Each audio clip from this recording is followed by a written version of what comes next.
Isa mapagpalang araw po sa ating lahat. Nagtataka ba kayo bakit napakaraming kaguluhan sa mundong ito? O bakit marami nagkakasakitan, nagpapatayan? Dahil yan sa galit.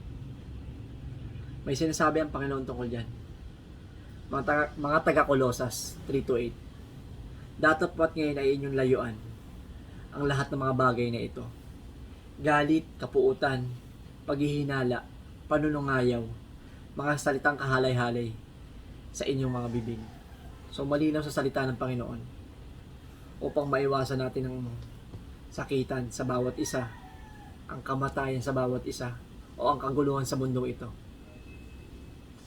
Ay iiwasan natin ang mga bagay na ito, kagaya ng galit. At instead na gumanti tayo sa mga taong gumawa sa atin ng masama, bakit hindi na lang natin sila ipanalangin? Isang mapagpalang araw po sa ating lahat. Ingat po sa mga bumabiyahe. God bless.